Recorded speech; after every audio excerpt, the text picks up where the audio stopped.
Hello, viewers. Good morning. I believe that it's been a stunning morning so far for all of you guys, and we're going to do some great thing today after the talk.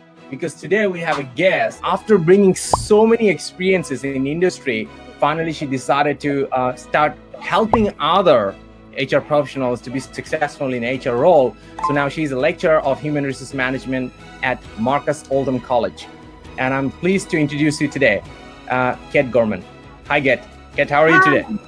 Good, very well, thank you, and hello, everyone.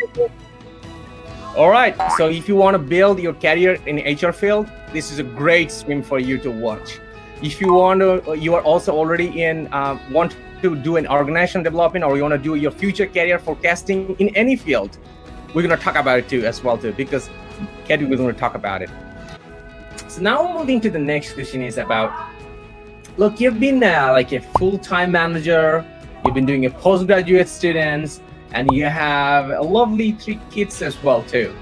So that's come to a lot of excuse or reasoning for many other professionals. They said that I just cannot move to the next rounds of my career because I have so many things to do as a woman.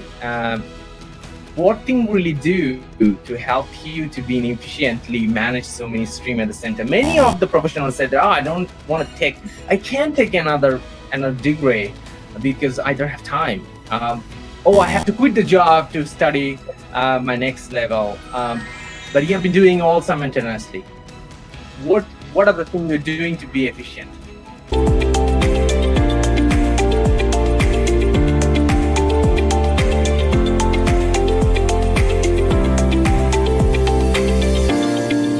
Yeah, look, I think to be fair to everyone who's trying to do that, it is not easy. It is, it's not easy. And I think, while I was doing my masters and I was working full time and had 3 young children at the time, it was incredibly stressful. So I don't think I have any magic bullet to say it's an easy thing to do. It's not. But what it does do, what you do need it is really about commitment and keeping focused on what your end goal is. So I think that the kind of tricks that I used and still do use to this day, in fact, it seems obvious, but I prioritized, what was important.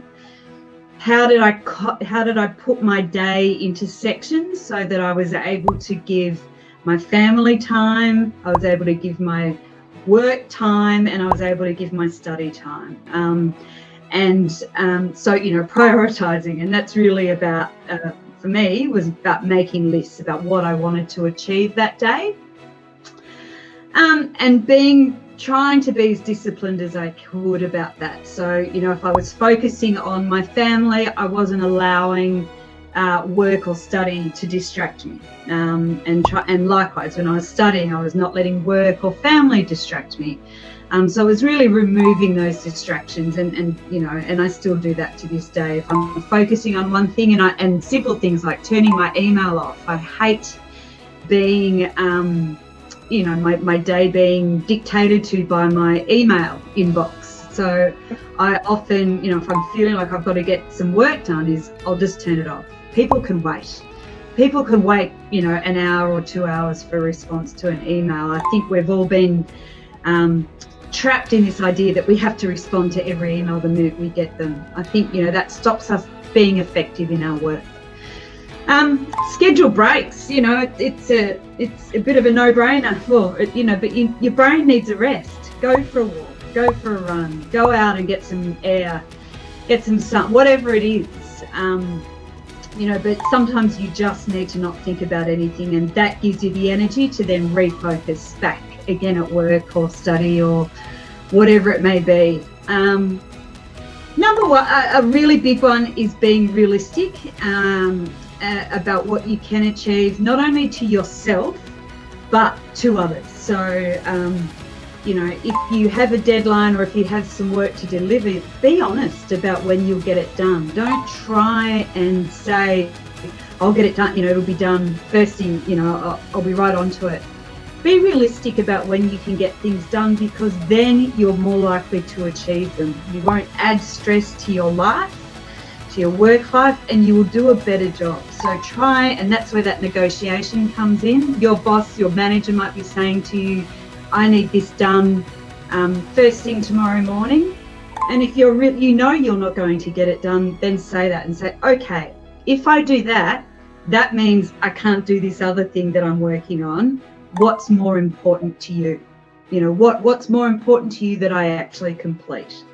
And work with that person to work out a realistic delivery time, because otherwise your work will suffer as a result if you're trying to rush, and you will suffer, from stress or pressure or whatever it may be, in trying to too many conflicting priorities that you just can't realistically achieve. So I think the big lesson there is be kind to yourself, and if you can negotiate, do that.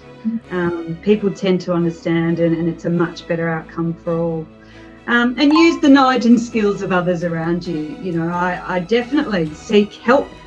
If I'm struggling with work or study or whatever it may be, I ask someone who's got more knowledge in that particular area, or ask for reference so that I can go do some reading. So definitely using other people's knowledge and skills to help me in my career has been a critical thing. Yeah, you can't do it on your own. So I think that's how I would sum up how I've kind of tried to remain effective despite, a lot of different life conflicts. There were some very valuable points actually. There were total 10 points into it. Oh, sorry, I did too many. That's great. No, that's great. Each of them are so good, and each of them are so valuable for the viewers to really understand. Because when you are making an excuse, you're trapping into it. You're just convincing yourself you're right. And that's the biggest point, is nobody can make you as fool as much as you can make yourself. So that is the main punchline when it comes to making an excuse, guys. So I'm going to summarize the 10 points, which actually Kit just mentioned, which really helped her to do multiple things in her same life. Number 1, accept it's not going to be easy. That's the first. Number 2, put 100% commit into it. Number 3, focus on the result. Number 4, set priorities. Number 5, stay disciplined. If you think that you're partying too hard, you're working too hard, every day, every weekend, maybe it's not going to be disciplining for you. But there is another thing. There is a relaxing time as well too. She also mentioned about it. You need to sometimes stay just for a while, take a break and gain back the energy. Go for an experience, go for a traveling somewhere. That's a great way to get that freshness out of your head. And probably you get a new idea when you are in a different zone. So that's why changing the air is so valuable. Number 6 is avoid distraction. Anything distract you, you distract that. Number 7, schedule breaks. So that she already mentioned. Number 8, being always realistic, guys. Don't be unrealistic. If you have a big vision, set up micro goals. That will help you out. Number 9, ask for help. Don't be shy to ask for help. And for this one, if you have great friends, you can get good friend, great helps as well too. And 10 is, which is I understand, is have a mentor in your life that can help you. That mentor doesn't mean that somebody you have to have a one-on-one call every week, but you can actually simply follow them, like she mentioned previously. You can follow them in LinkedIn, you can follow them in Twitter, or you can follow them in different platform, and you can see them. And probably sometime you have raised a question, go ahead and ask question. Like today, what Kate is doing here in this stream, we open for a Q&A. So come on and put on your questions as well too. So one more of comments come on as well from the viewers. Be realistic and be kind to yourself. That's very good one as well too. Thank you for the comment out.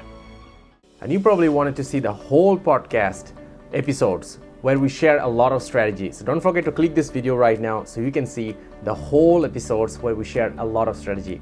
Click the video right now and I will see you there.